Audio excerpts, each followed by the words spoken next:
Figura, maneiras, toilette, linguagem harmonizavam-se reciprocamente, exalando um perfume de graça e distinção pouco vulgares que a designaria, mesmo ao mais experimentado observador, como uma criatura de eleição, uma flor de aristocracia, desabrochada no meio de uma sociedade muito culta.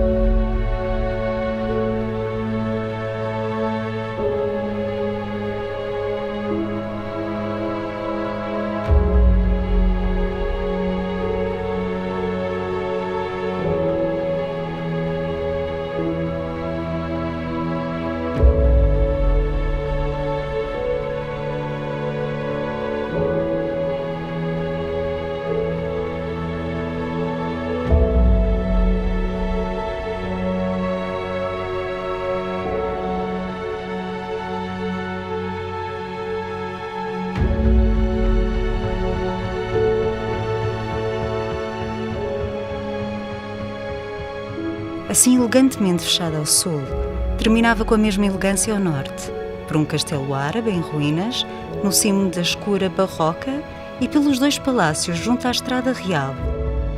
E é esse ambiente de sutil que assines, por um lado, um retrato fiel daquilo que era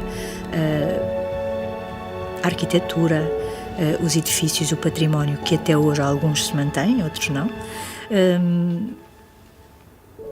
Situações que faziam com que o mar e as atividades que dele decorriam e que dele permitiam as populações dedicadas à atividade pescatória, tudo isso é retratado com uma precisão quase de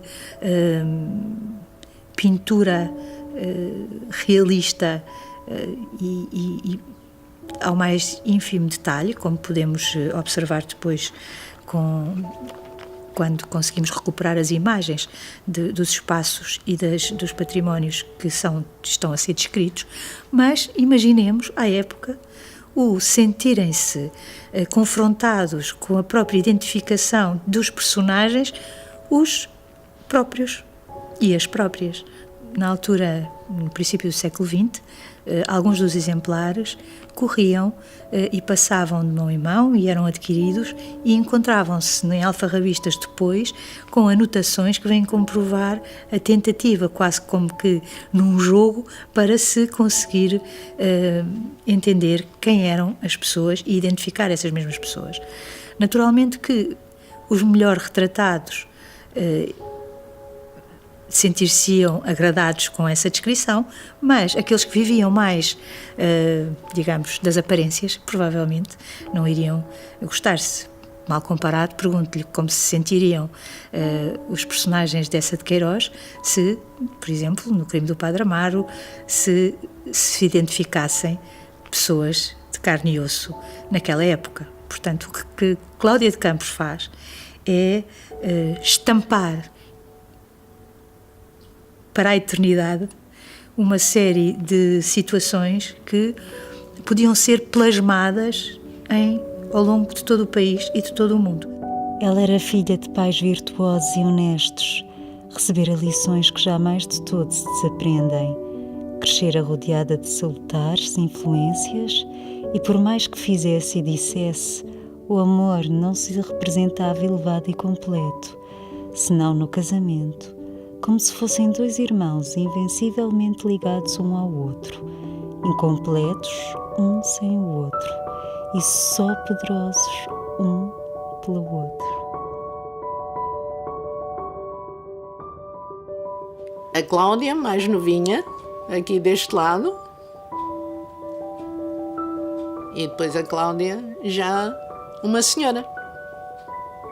Porque ela já tinha umas ideias avançadas e então não era muito do agrado de alguns homens, não era assim exatamente do agrado, porque ela tinha umas ideias um bocadinho avançadas para a época. Pronto, não era a esposa, a mãe, a dona de casa, era mais do que isso, portanto, já a coisa, para os mais velhos, sobretudo para os mais velhos. Aí depois os mais novos foram se habituando, que não tinham outro remédio. gostavam muito dos livros dela. Gostavam muito dos livros dela porque era de Sines, e então as pessoas sentiam-se felizes porque era uma senhora de Sines e que escrevia e que fazia, acontecia e tal, e dava as suas ideias e isso tudo, e as pessoas gostavam muito. Sines e Cláudia de Campos são inseparáveis, são indissociáveis, diria mesmo. Verso e reverso. É o próprio poeta Alberto quem utiliza, pela sua imortal poesia, esta junção. Ele vai, não por acaso, citar alguns trechos do Ele que Cláudia de Campos também tinha escrito. Cláudia de Campos e Sines e, naturalmente, o mar. O mar que lhe dá essa vastidão, essa largueza de horizontes que muitas vezes não conseguimos encontrar em outras autoras. Ela consegue retratar essa paisagem e descrever Sines sempre com de uma forma como só um pintor, um artista, um escultor poderia fazê-lo. O sol, há pouco tão brilhante, fora subitamente eclipsado por grossos rolos de nuvens cinzentas que se iam alastrando pelo azul e tornando as areias mais pálidas, as camarinheiras e estevas mais negras, o mar glauco mais profundo. Desapontamentos, contrariedades, desgostos eram nela momentâneos, afloravam-lhe o coração, diluindo-se no mar de pequenos gozos e excitações.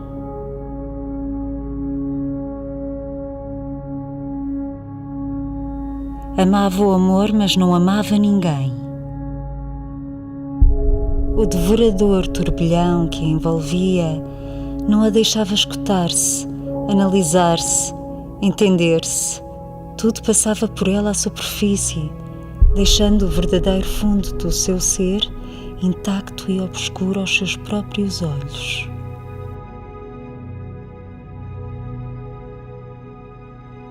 Dentro daquele tempo e dentro da própria terra que lhe pertencia, acho que foi uma mulher padrão. Quer dizer, foi diferente de qualquer uma. Apareceu, manifestou-se, contou as suas histórias, escreveu as suas histórias e mostrou que a mulher era mais do que a dona de casa, a mãe e a esposa. Era mais do que isso. Portanto, era bom que as vindouras se fixassem nessa maneira de pensar e que dessem asas a si próprias para irem mais além. É um princípio de uma escrita que, ao verbalizar e ao deixar o leitor subentender determinadas situações e determinadas emoções e determinadas sensações do corpo, do desejo, o que faz é que são os princípios do erotismo que passa por uma literatura e por uma escrita que é pela mão de uma mulher. Ora, se pensarmos em Eça de Queiroz, que diferença pode haver na forma como é recebido esse texto, Os Maias, exemplarmente considerado, e em que os amores de Carlos da Maia e Maria Eduarda são exemplarmente deixados para a posteridade. É o facto de ser um homem, é o facto de ser uma mulher, quem apresenta determinados temas que sabemos que não eram ficção, que faziam parte da mundividência da época, como hoje, ou a precocidade com que Cláudia de Campos o ousou fazer é que determinaram a sua condenação. O amor, a paixão fecunda em emoções, até de ordem estética, pois que representa um papel predominante na própria origem da arte e põe mesmo na alma obscura dos animais uma claridade vaga, esboço do sentimento do belo.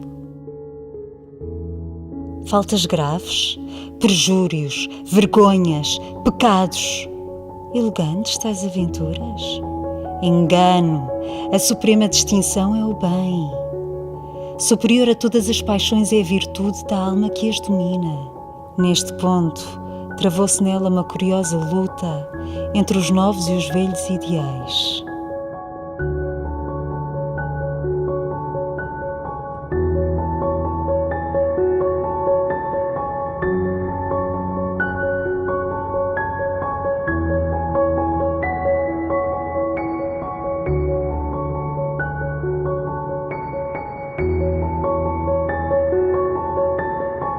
Ela vem colocar a nu algumas questões que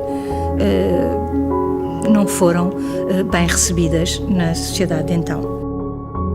Pode ser considerada uma mulher de vanguarda, que não ficava confinada ao lar como um espaço de isolamento, mas sim contrariando essa movimentação, até face à sua situação,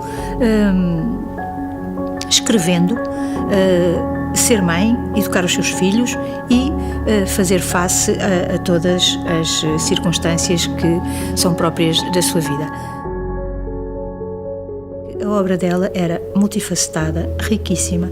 Não era comum uma romancista de fôlego, como encontramos em Cláudia de Campos, que poderá ser dita a primeira mulher a conseguir ultrapassar pela escrita, alcançar o patamar de escritora de plena qualidade. Se o querer-te tanto é pecado, um crime sem ter perdão, crê tu que o meu coração há de ser sempre culpado.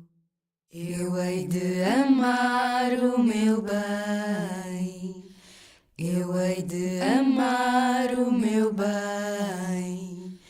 Diga ao mundo o que disser, quem ama não quer conselhos, quer só o que o amor quer, quer só o que o amor